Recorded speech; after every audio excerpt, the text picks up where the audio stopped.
ဌာနကပြည်သူ့ဝန်ထမ်းများအားလုံးကျွန်တော်တို့ထွက်ပြီးတော့အားပေးကြဖို့ကျွန်တော်အနေနဲ့ဒီနေရာနေပြီးတော့မြတ်တာရက်ခံပါတယ်တကယ်လို့ထွက်လာဖို့အဆင်မပြေဘူးဆိုလို့ရှိရင်လည်းကျွန်တော်တို့ပြောတဲ့အတန်လေးတွေကိုတော့ကြားနိုင်မယ်လို့ကျွန်တော်တို့အနေနဲ့မျှော်လင့်ပါတယ်ခင်ဗျာကျွန်တော်တို့တွေအားလုံးမှာပြည်သားစုရှိပါတယ်ပြည်သူ့ဝန်ထမ်းတွေအားလုံးဟာလည်းပြည်သားစုရှိကြပါတယ်ကျွန်တော်တို့တွေပြည်သားစုချင်းအားလုံးကိုချင်းစာပါတယ်ခင်ဗျာ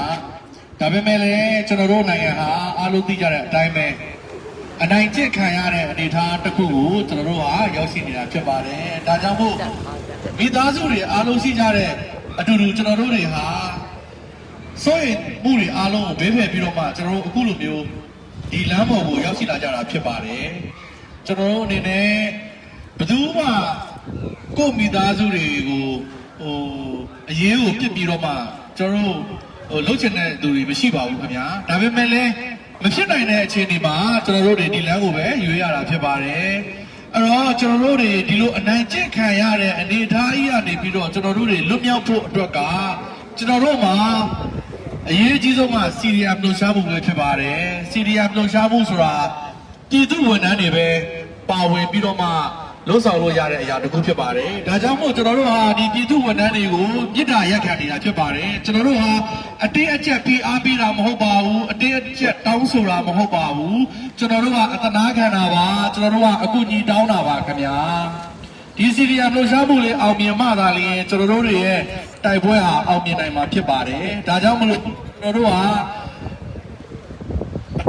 ပြီးတော့မှကျွန်တော်တို့တောင်းဆိုနေရတာဖြစ်ပါတယ်ပြီးတော့ဒီစီရီယမ်လှုပ်ရှားမှုဆိုတာဟာကျွန်တော်တို့ဥပဒေပြပနေပြီးတော့လှုပ်ဆောင်ရတဲ့အရာမဟုတ်ပါဘူးကျွန်တော်တို့ဥပဒေတွေကပဲလှုပ်ဆောင်ရကျွန်တော်တို့ပြည်သူဝန်ထမ်းတိုင်းမှာဒီစီရီယမ်လှုပ်ရှားမှုကိုပါဝင်နိုင်ခွင့်ရှိပါတယ်အတင်းအကျပ်အရေးယူတာမျိုးလှုပ်ဆောင်လို့လည်းမရတဲ့အရာတစ်ခုဖြစ်ပါတယ်တခုရှိတာကဝန်ထမ်းတွေရုံးမတက်ရင်ဘာလုပ်မယ်ညာလုပ်မယ်စသဖြင့်အတင်း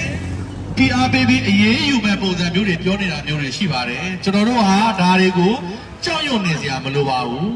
အစိုးဆုံးဟာအလုံးဖြုတ်လိုက်တဲ့အနေအထားမျိုးပဲဖြစ်ပါတယ်အလုံးဖြုတ်လိုက်တဲ့အတွက်ကြောင့်မလို့လေကျွန်တော်တို့ရဲ့တရားဝင်ပြည်သူကတင်မြှောက်ထားတဲ့အစိုးရအနေပြီးတော့အလုံးဖြုတ်ခံရတဲ့သူတွေအားလုံးကိုဒီပြည်သူအစိုးရအာဏာပြန်ရရှိတဲ့အချိန်မှာမူလတာဝန်အပြင်ဂုဏ်ပြုရှိမျက်နာတွေပါပြုလုပ်သွားမယ်ဆိုတာကိုတရားဝင်ပြောကြားထားပြီးဖြစ်ပါတယ်ဒါကြောင့်မလို့ကျွန်တော်ကြောက်စရာမလိုပါဘူးဒီလိုမျိုးအလုတ်ဖြုတ်လိုက်တဲ့သူတို့ဘက်ကနေပြီးတော့အလုတ်ဖြုတ်လိုက်တဲ့အချိန်မှာလည်းကျွန်တော်တို့ပြည်သူလူထုတရလုံးကနေပြီးတော့ပူးပေါင်းပါဝင်ပြီးတော့ဆောက်ရှောက်ပြီးသွားမှာဖြစ်ပါတယ်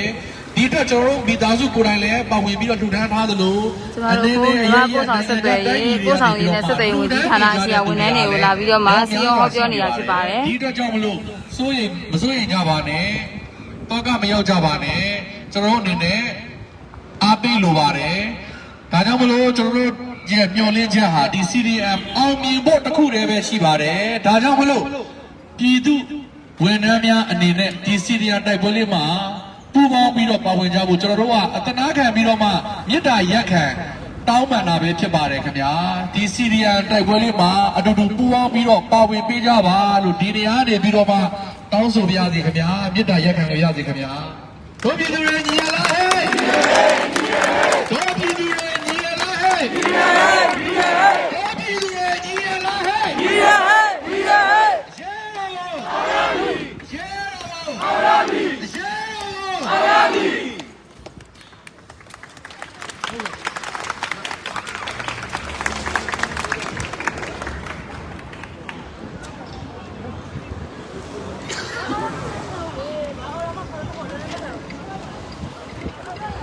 အားလုံးမင်္ဂလာပါကျမအင်္ဂရာကျော်စင်ပါရှင်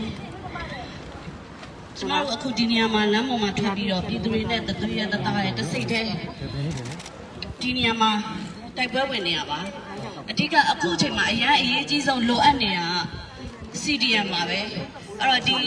စာရရုံမှာရှိတဲ့ပြည်သူဝန်ထမ်းများအားလုံးကိုကျမဒီနေရာနေလာပြီးတော့တောင်းဆိုတာပါမေတ္တာရက်ခံတာပါရှင်ပြည်သူတွေနဲ့တသားရဲ့ CDM မှာပါဝင်ပေးကြပါCDM မှာပါဝင်ပေးတဲ့ပြည်သူဝန်ထမ်းများအားလုံးအတွက်ကိုလည်းစောင့်ရှောက်မှုတွေအားလုံးတရားဝင်အားလုံးရှိထားပြီးသားလို့ပြောချင်ပါတယ်ရှင်ပြီးတော့နိုင်ငံတကာအနေနဲ့ရကလူတန်းထားတဲ့တရားဝင်စောင့်တွေလည်းရှိနေပါတယ်လို့ပြောချင်ပါတယ် ကျမတို့ရဲ့အတိတ်တွေလည်းမလှခဲ့ပါဘူးအခုလက်ရှိပြစ္ဆုတ်ပံလည်းမလှပါဘူးအဲ့တော့ကျမတို့သားသမီးတွေပြည်သူလူထုတွေရဲ့အနာဂတ်တွေအားလုံးလှပါခုတည်းတော့အရေးကြီးဆုံး CDM ကိုပါဝင်ပေးကြပါလို့ကျွန်မပြောချင်ပါတယ် CDM မှာပါဝင်ပြီးသားလူများအားလုံးကိုလည်းအရန်ကိုလည်းလေးစားပါတယ်ကျေးဇူးလည်းအများကြီးလည်းတင်ပါတယ်နောက်ထပ်ပါဝင်ပေးဖို့မပါဝင်ရသေးတဲ့သူများကိုလည်းအချင်းချင်းစီယုံပေးဖို့နှုတ်ဆော်ပေးဖို့လည်းတောင်းဆိုချင်ပါတယ်ရှင်ကျမတို့တွေနဲ့တသွေးရတသားပါဝင်ပေးကြပါလို့ကျွန်မလေးလေးစားစားနုံညွန့်စွာမေတ္တာရက်ခံပါတယ်ရှင်ကျေးဇူးများကြီးတင်ပါတယ်ရှင်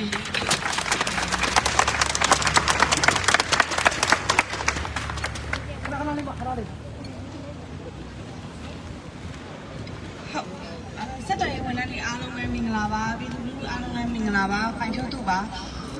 ခမောင်းဆုံးပြောချင်တာတော့အခုလက်ရှိမှာ CDMA လှုပ်ရှားမှုမှာပါဝင်ပြီးနေတဲ့ပြည်သူဝန်ထမ်းတွေအားလုံးကိုကျေးဇူးအများကြီးတင်ပါတယ်လို့သူတို့ပြောချင်ပါတယ်ရှင်နောက်ထပ်တက်ပြီးတောင်းဆိုလာချင်တာကတော့လေသူတို့အခုပြည်သူတွေအားလုံးကကိုယ့်ရဲ့စန္ဒကိုငြိမ်းချမ်းစွာနဲ့နေ့တိုင်းထုတ်ဖော်နေကြတယ်သူတို့လမ်းမပေါ်မှာလည်းလူငယ်တွေရောလူကြီးရောကလေးတွေရောအကုန်လုံးထွက်ပြီးတော့စန္ဒထုတ်ဖော်နေကြပါတယ်ညဘက်8 နာရီဆိုလဲအားလုံးကညီညီညာညာပြည်သူတွေအားလုံးတန်ဖိုးတီးတယ်ရသမျှဒီ civil disobedience movement line မှာ CDM movement line မှာသူတို့ပြည်သူတွေအားလုံးကပါဝင်နေကြပါတယ်ဒါပေမဲ့သူတို့လက်ထဲမှာမရှိတာဘာလဲဆိုတော့သူတို့ဘယ်လောက်ပဲဒီအာဏာရှင်လက်အောက်ကလွတ်မြောက်ခြင်းစိတ်ရှိပါစေသူတို့လက်ထဲမှာဒီအာဏာရှင်ရဲ့ရန်တရားကြီးရက်တန့်သွားအောင်လုပ်နိုင်တဲ့ power အစွမ်းတတ္တိသူတို့မှာမရှိပါဘူးရှင်အဲ့ဒီအစွမ်းတတ္တိကိုပိုင်ဆိုင်ထားတာကတော့ဒီပြည်သူဝန်ထမ်းတွေပဲဖြစ်ပါတယ်အဲဒါကြောင့်မို့ဒီမှာလာပြီးတော့တောင်းပန်တာပါပြည်တာရက်ခံတာပါပြည်သူတွေကိုဝိုင်းဝန်းပြီးတော့ပြည်သူဝန်ထမ်းတွေကကယ်တင်ပေးကြပါရှင် CDM movement မှာပါဝင်ပြီးကြပါအဲ့လို CDM movement မှာပါဝင်လာတဲ့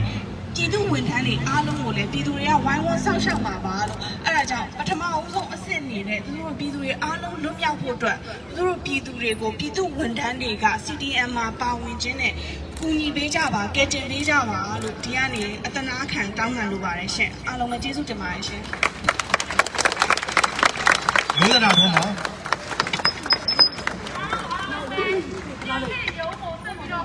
ခဏလေးပါခဏလေးပါမင်္ဂလာပါကျမတို့ချစ်တဲ့ CDM မှာပါဝင်ပေးတဲ့ဝန်ထမ်းတွေသူရဲကောင်းတွေအားလုံးကိုကျမ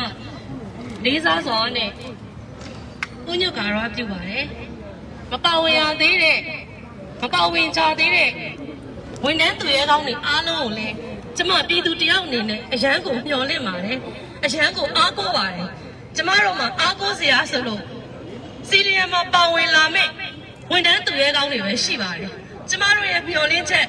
ကျမတို့ကလေးတွေရဲ့အနာဂတ်အတွက် CDM မှာပူးပေါင်းပါဝင်ပေးကြပါလို့သူရဲကောင်း CDM ဝန်ထမ်းတွေကိုကျမယူသေးစွာနဲ့အတနာခံတောင်းပန်ပါတယ်ရှင်